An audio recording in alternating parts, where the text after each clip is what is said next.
Começando sobre os ossos do tronco, a gente vai começar pela coluna vertebral, e na coluna vertebral a gente vai começar explicando um pouquinho sobre as vértebras cervicais. São 7 vértebras cervicais, sendo 2 delas atípicas, que é a C1 e a C2, que a gente vai falar mais tarde, mas só para dar a introdução ao conteúdo, eu vou pegar uma vértebra cervical típica, que é a C6, por exemplo, e vamos estudar os acidentes ossos dela. Então, deixa eu só excluir esses ossos que estão demais aqui. E numa vértebra típica de toda a coluna vertebral, a gente vai ter alguns processos que sempre vão estar. Eu tô me baseando na literatura do Moore. E esses processos de vértebras típicas vão ser um processo espinhoso, que é esse que está em verde, 2 processos transversos, que são os que estão do lado, e 4 processos articulares, que são 2 superiores e 2 inferiores, como está aqui. Nessa vértebra C6, essa é a posição anterior, essa é a posição posterior, superior e inferior. Então, para começar estudando algumas coisas das vértebras cervicais, a gente tem que entender que a coisa mais característica delas é o forame transverso. No processo transverso vai ter o forame transverso, que o forame ele vai ser a passagem de alguns nervos cervicais e também da artéria vertebral, que é muito importante. E a artéria vertebral, ela passa até essa vértebra, que é a C6. Na C7, o forame transverso, ele é menor, e tem pessoas que até não tem esse forame transverso, que é uma característica diferenciada de algumas pessoas. Mas todas as vértebras cervicais, elas vão ter esse forame transverso, que é importante para identificar se é uma vértebra cervical, torácica ou lombar. Nas vértebras, a partir de C2, a gente vai ter o corpo vertebral. E o corpo vertebral, ele vai dando mais forma à medida que vai passando de C2 até C7 e depois as outras vértebras. No corpo vertebral da vértebra cervical, a gente vai ter uma característica que é importante, que as margens, elas são diferentes. Não é uma vértebra plana, é uma vértebra que a face superior ela é côncava e a face inferior ela é convexa. E a margem superlateral desse corpo vertebral, ela é chamada de unco do corpo da vértebra, que é esse daqui, unco do corpo. E daí aqui a gente tem a face intervertebral, e aqui a gente tem a epífise anular. E foi cobrado num dos simulados que nós fizemos essa margem superlateral elevada, que foi, na verdade, a resposta no simulado era a face articular do unco do corpo vertebral. Mas eu acho que se eu colocar unco do corpo ou corpo vertebral em si, dependendo de onde a massinha se encontra setada, acho que vai estar correto.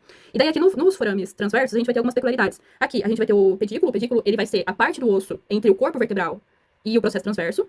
E daí aqui a gente vai ter a lâmina, que vai ser a parte do osso entre o processo transverso e o processo espinhoso. E daí aqui, na vértebra cervical também, uma coisa importante aqui, o processo espinhoso, ele é curto e ele é bífido. Não, a vértebra C1, ela não tem processo espinhoso, e ela também não tem corpo vertebral, a gente vai falar disso mais tarde, mas todas as vértebras cervicais, ela tem processo espinhoso, curto e bífido.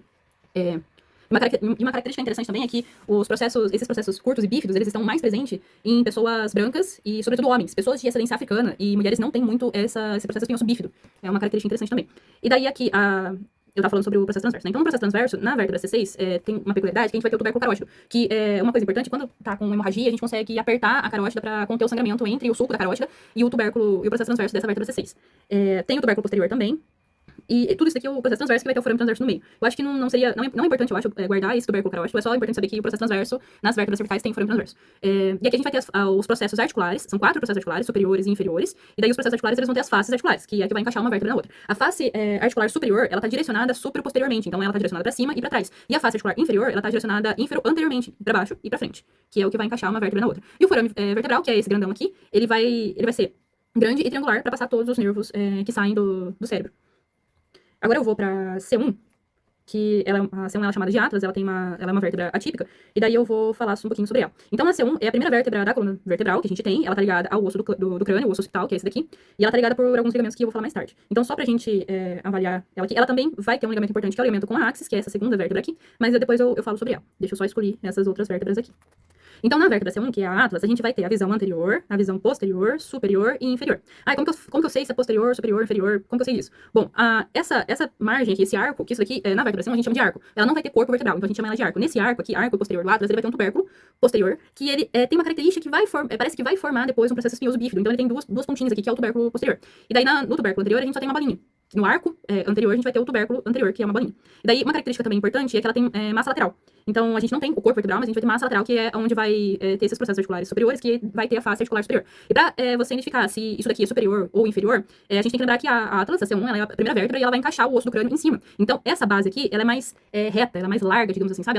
E essa aqui, ela é mais oblíqua, sabe? Então, assim, qual que é mais fácil pra encaixar o osso do crânio? Essa daqui. Então, ela vai ser mais espaçada. E também dá pra caracterizar isso, porque após essa face articular superior, vai ter essa massa lateral do Atlas, que vai ter uma pequena rugosidade nessas duas massas aqui, que vai aparecer o ligamento transverso do Atlas, que vai segurar o dente do axis.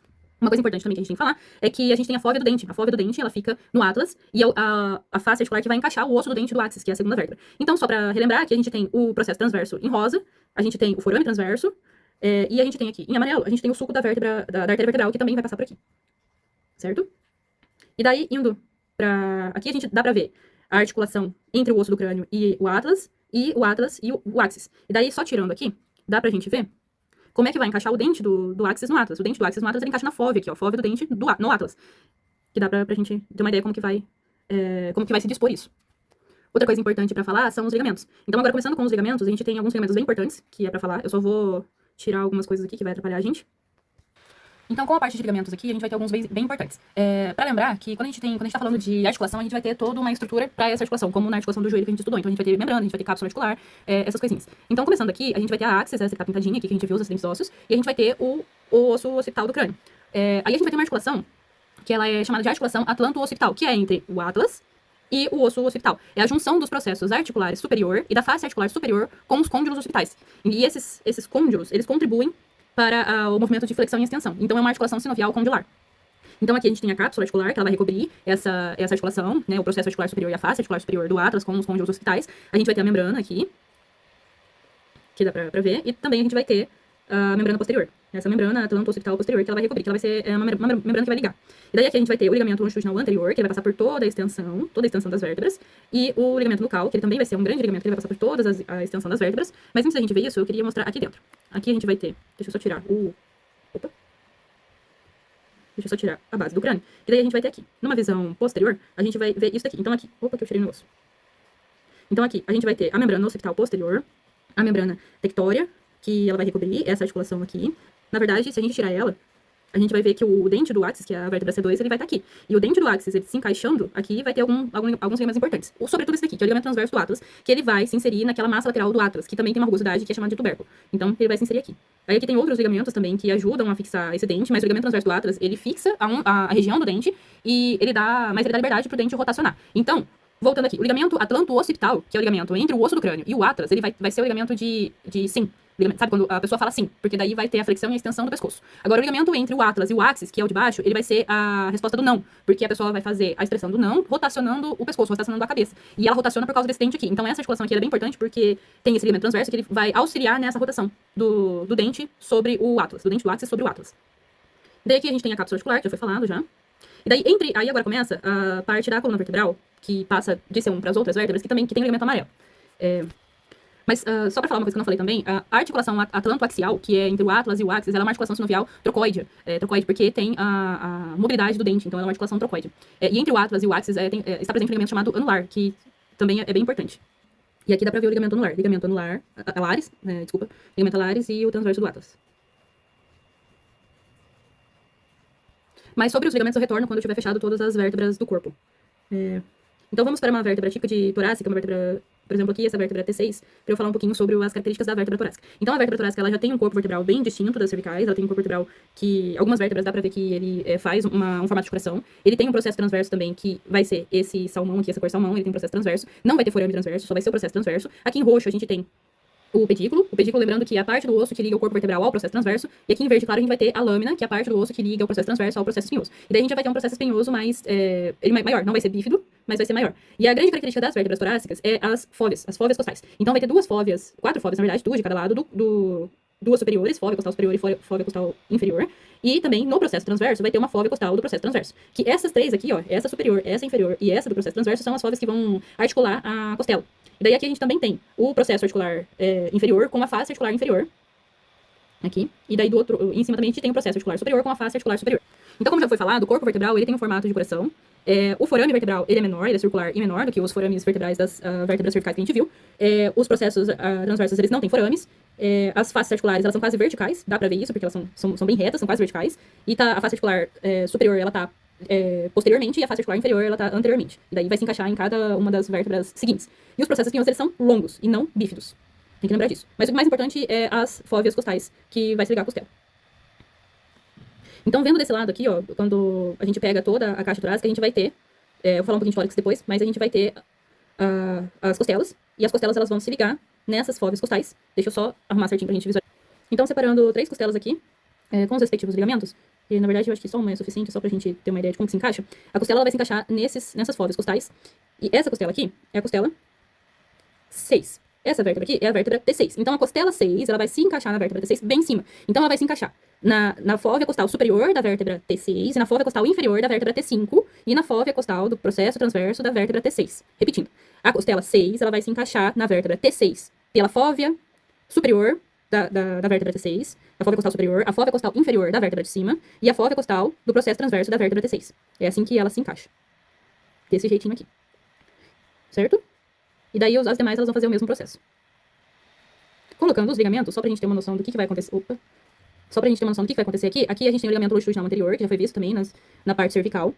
Aqui a gente vai ter os ligamentos interespinais, aqui a gente vai ter o ligamento supraespinal, os ligamentos amarelos, que eles também vão estar aqui. Mas é importante a gente vai ter uma cápsula articular que vai ligar as fóveas costais à costela, que é o ligamento radiado da cabeça da costela, que vai ser aqui. Então a cabeça da costela ela vai se ligar à fóvea costal do corpo vertebral da vértebra. Aí aqui a gente vai ter o ligamento costo-transversário superior, o ligamento intertransversário, que é entre os processos transversos. O nome, ele é bem característico. Então, vamos lá. Ligamento longitudinal anterior. O ligamento longitudinal anterior, ele vai passar anteriormente e ele vai estar preso por toda a extensão. Aí aqui a gente vai ter ligamento amarelo. O ligamento amarelo, ele vincula as lâminas entre uma vértebra e outra. Então, a lâmina é o espaço do osso entre o processo transverso e o processo espinhoso. Então, o ligamento amarelo, ele vai estar vinculando as lâminas desse processo. Aí a gente vai ter o ligamento intertransversário, que é entre os processos transversos. A gente vai ter o ligamento interespinal, que é entre os processos espinhosos. E a gente vai ter o ligamento supraespinal, que é sobre os processos espinhosos. E daí lá em cima a gente vai ter o ligamento nucal, que é o ligamento diferente, que ele se mistura com o supraespinal. Aí a gente vai ter o ligamento radiado da cabeça, que a Janira gosta. Ligamento radiado da cabeça, que é esse daqui. Que ele vai ligar, é uma articulação costovertebral sinovial plana, que possibilita a elevação e o abaixamento da costela durante a mecânica respiratória. Então ele vai ligar a cabeça da costela, as fóveas costais, superior e inferior das vértebras. E daí a gente tem também esse ligamento costo-transversário superior, que vai ligar o processo transverso da vértebra de cima à costela de baixo. Certo? Aí tem também lateral, que ele vai ligar lateralmente. Aqui eu não coloquei todos os ossos aqui, deixa eu só colocar os ossos aqui. Então, ele vai ligar lateralmente também. Então vai ter o processo intertransversário, o ligamento costo-transversário lateral, esse ligamento costo-transversário superior. Todos os ligamentos costo-transversários, eles vão partir da costela até o processo transversário da vértebra. Daí precisa se atentar se é a vértebra que você está falando, por exemplo, costela 6 e vértebra 6, que daí vai ter esse ligamento aqui, ou costela 6 e vértebra 5, aqui ó, vértebra T5, que daí vai ter esse ligamento aqui. Certo? Então essa é a parte da caixa torácica, essa é a parte da coluna vertebral torácica que a gente tá falando. Aí só pra se atentar, uma coisa que não foi falada antes, mas a gente tem o ligamento longitudinal anterior e o posterior, só que o posterior, ele fica bem profundo, que é esse daqui, ó, que ele vai partir ele vai estar dentro do forame vertebral. Então é esse ligamento aqui, ó, que é o ligamento longitudinal posterior e o ligamento longitudinal anterior. Certo? Agora, partindo para uma vértebra lombar, a gente tem algumas características importantes também que só tem na vértebra lombar. A vértebra lombar, ela vai ter uma sobrecarga maior de peso da nossa coluna vertebral, então ela vai ter um corpo vertebral grande e um forame vertebral pequeno, que os nervos também já vão estar todos distribuídos ao longo do corpo e vai sobrar poucos nervos que vão para as vértebras lombares. Então, o corpo vertebral é grande, o forame vertebral ele é triangular, dá pra gente perceber aqui. Ele é um pouquinho maior que a torácica, mas ele é menor que as cervicais. Os processos transversos, eles são longos e delgados. Os processos articulares, né, superior e inferior. Os processos articulares, as faces articulares são quase verticais, só que as faces articulares superiores, elas são voltadas posteromedialmente, então elas são voltadas para dentro, e as faces articulares inferiores são voltadas para fora, então elas são voltadas anterolateralmente. E tem os processos mamilares nas faces posteriores de cada processo articular superior. Os processos mamilares são esses. São esses em vermelho. Então, no processo articular superior, a gente vai ter a face articular superior e o processo mamilar. No processo articular inferior, só vai ser a face articular inferior. Aí aqui a gente tem o testículo em roxo, a gente tem a lâmina em verde claro, o processo espinhoso, que ele é curto e largo, ele é quadrangular, que é uma nomenclatura que a Janira usou também. E aqui a gente vai ter duas pontinhas, que seria isso daqui, que é o processo acessório. Esse processo acessório, ele permite a fixação dos músculos intertransversários. E na face superior e posterior, como já foi dito, a gente tem os processos mamilares, que permite a fixação dos músculos multífidos e intertransversários do dorso, que são aqueles músculos pequenininhos que quase não dá pra ver na prática, como já foi falado. Uma coisa importante de se lembrar é que quando a gente tem 7 vértebras cervicais, 12 torácicas, 5 lombares. Entre elas, quando tem a transição de uma região para outra, a gente vai ter alguns processos similares. Então, por exemplo, as vértebras T11 e T12, algumas vértebras elas também possuem processos mamilares que são característicos de vértebras lombares. Então é importante se atender a isso, que às vezes pode ser que seja uma vértebra lombar, mas se você olhar à direita é uma vértebra torácica. Então a gente tem que se atender às características importantes de cada vértebra. Então na cervical, o que é mais importante? Vai ter forame transverso, ponto. Aí na cervical a gente vai ter as duas vértebras atípicas, que é a atlas e a axis, que daí a gente vai conseguir diferenciar pela diferenciação mesmo a axis tem um dente, que ele é bem proeminente, então dá pra saber que é um dente. E a axis, o atlas, ele não tem corpo vertebral, então já dá pra saber qual vértebra que é. Na torácica a gente vai ter as fóveas costais. Então se não tiver fóvea costal, não é torácica. E na torácica também, o processo espinhoso ele é bem longo. Agora, nas lombares, o processo espinhoso ele é mais curto, ele é mais quadrangular. E também o corpo vertebral de uma lombar ele é bem mais espesso, e daí vai ter os processos mamilares também, que são importantes pra diferenciar. Partindo aqui dos ligamentos, então, das vértebras lombares, ó, a gente tem aqui a T12, depois eu vou entrar mais com o tórax, daí eu vou falar das costelas melhor. Então a gente tem a T12 aqui, que é a última vértebra torácica, a gente tem a L1, a L2, a L3, a L4, a L5 e depois a gente tem o sacro. Então, nos ligamentos a gente também tem o ligamento amarelo, que o ligamento amarelo, ele é entre as lâminas. A gente também vai ter, aqui dentro aqui do forame, a gente vai ter um ligamento longitudinal posterior, e a gente vai ter um ligamento longitudinal anterior. E também a gente vai ter um ligamento supraespinal, que é sobre os processos espinhosos, e um ligamento interespinal, que é entre os processos espinhosos. Deixa eu ver o que é mais importante de falar. Uma coisa importante também que acho que não foi comentado, mas é muito importante também, é que quando a gente tem a formação da coluna vertebral em si, deixa eu só tirar uns ossos aqui.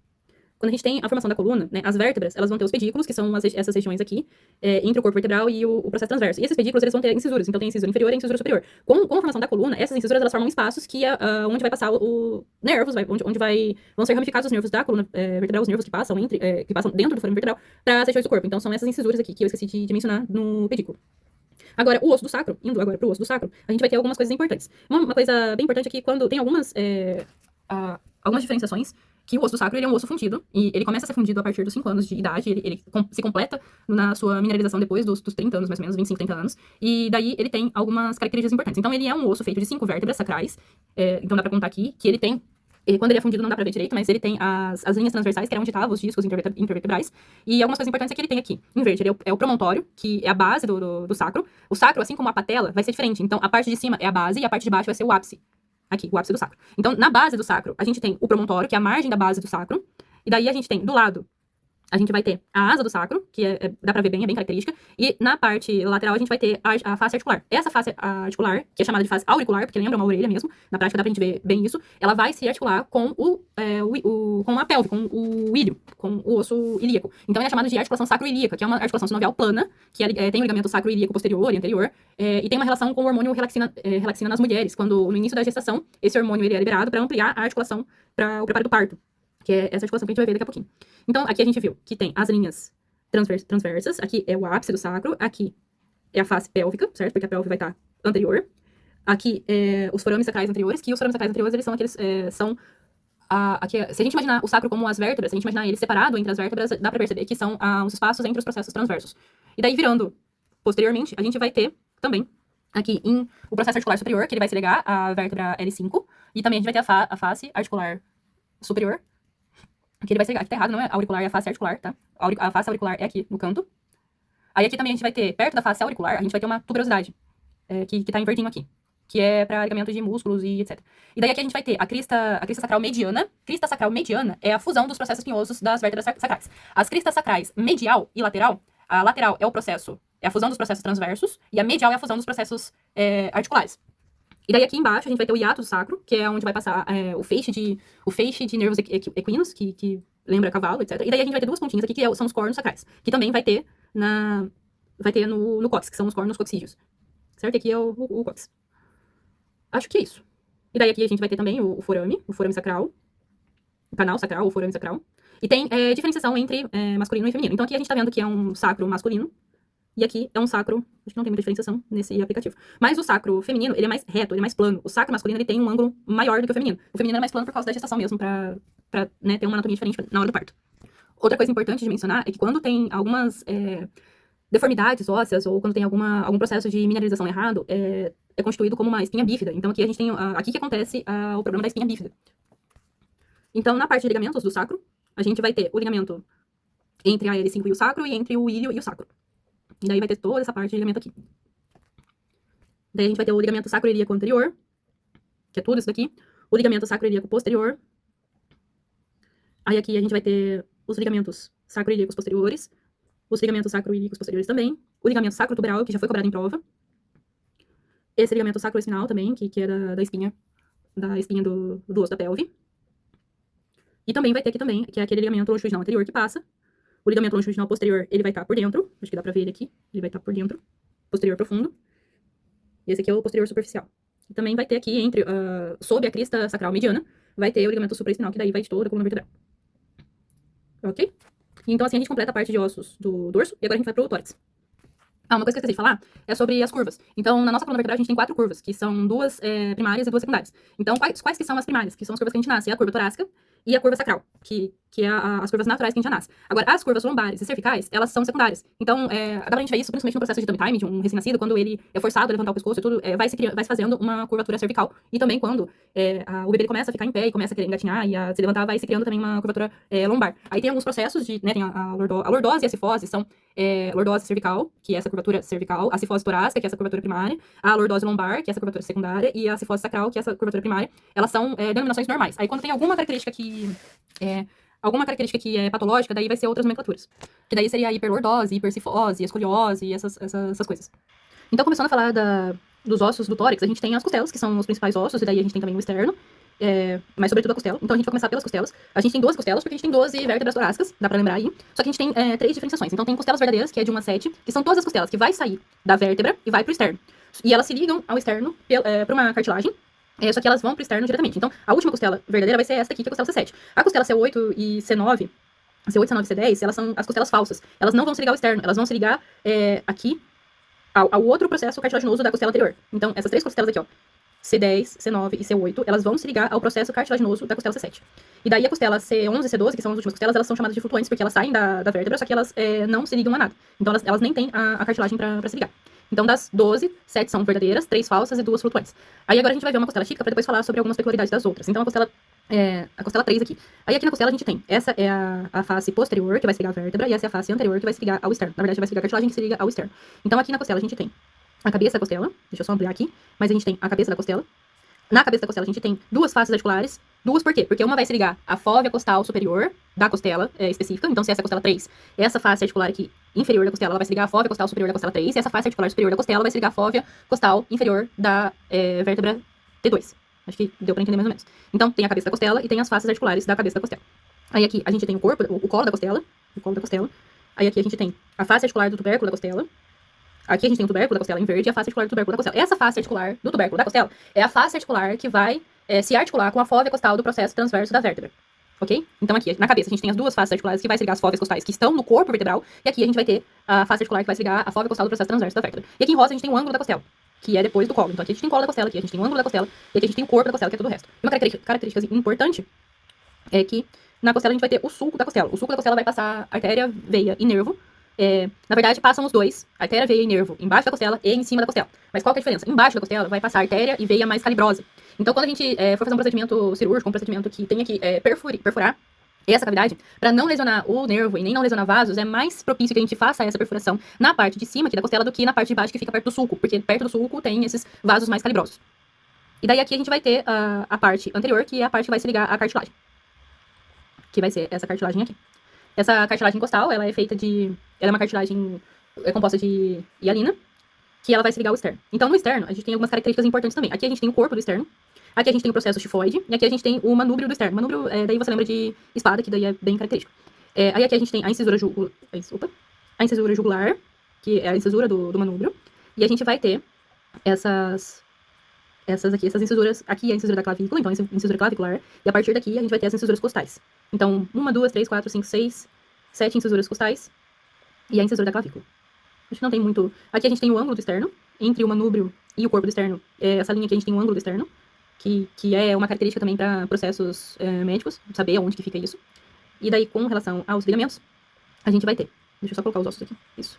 A gente vai ter... Isso daqui é a clavícula, né? Como já foi visto em membro superior, é a clavícula. Então, a gente vai ter o ligamento, a cápsula articular e o ligamento externo clavicular. Então, a articulação externo-clavicular, que é entre o externo e a clavícula. Aqui a gente vai ter o ligamento interclavicular, que vai passar pela incisura jugular aqui, ó, entre as clavículas e passa pela incisura jugular. Daí, logo abaixo da clavícula, a gente vai ter a primeira incisura costal, que vai ser o ligamento externo-costais radiados. Daí, aqui também a gente tem um ligamento que é o costo-clavicular, que é entre a primeira costela e a clavícula. Esse ligamento costo-clavicular, ele foi visto na clavícula, porque a clavícula tem umas coisas importantes, como já foi falado, que é embaixo dela, tem esse daqui, ó.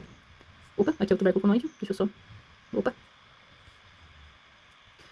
Aqui na clavícula, quando foi estudado o membro superior, a gente viu que tem algumas particularidades na porção inferior da clavícula, que é essa daqui, ó. A impressão do ligamento costo-clavicular, que é entre a clavícula e a primeira costela. E aqui vai ser a face articular do externo, porque o externo ele vai estar aqui. Então, voltando lá, só para repetir, a gente vai ter o ligamento costo-clavicular, a gente vai ter o ligamento externo-costais, que são todos esses ligamentos aqui, ó, externo-costais radiados entre a cartilagem da costela e o externo. E daí lá em cima a gente vai ter o ligamento interclavicular e a articulação externo-clavicular, certo? Daí aqui a gente vai ter as costelas falsas e depois as costelas flutuantes. Agora, das costelas atípicas, a gente tem a primeira costela, que ela tem alguns acidentes ósseos bem interessantes pra gente marcar, que não é essa. E que eu acho que esse aplicativo não dá pra ver. Mas só pra gente ter uma noção aqui. Então a gente vai ter a primeira costela, que é essa, ela é menor e ela é mais larga. Na verdade, ela é mais curta, né, e mais larga. Ela tem apenas uma articulação aqui, ela não... Na cabeça da costela, na cabeça da primeira costela, ela vai ter apenas uma articulação aqui atrás, ó, que ela vai se ligar a essa vértebra aqui, que é a vértebra T1. E ela vai ter também a articulação do processo transverso aqui, que ela vai se ligar também. Então ela só tem uma face articular na cabeça da costela.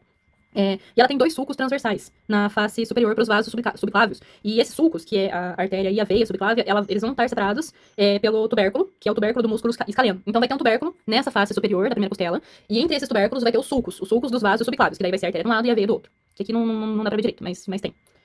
Daí a costela 2, ela também vai ser um pouquinho, essa costela aqui, ela também vai ser um pouquinho diferenciada, porque ela tem, na face superior, ela tem uma área rugosa, que é a tuberosidade do músculo serrátil anterior. Então ela é um pouquinho mais rugosa na face superior para essa tuberosidade do músculo, que o músculo vai se ligar ali. E das costelas, da costela, opa, que eu vi errado aqui, 9, 10. Da costela 10 à costela 12, essa costela 10, 11 e 12, da costela 10 até a costela 12, eles têm apenas uma face articular na cabeça também, então eles, uma face articular na cabeça. Tem algumas variações anatômicas, mas é o que está escrito no Moore. As costelas 10 a 12 têm apenas uma face articular em suas cabeças e se articulam apenas com uma vértebra. E a costela 11 e 12 são curtas e não tem colo nem tubérculo. É isso que está escrito no Moore. Então aqui eu acho que a gente já completa a parte de ossos e ligamentos do tronco, do dorso, do tórax, de tudo isso. E daí a gente vai passar para músculos agora. Certo?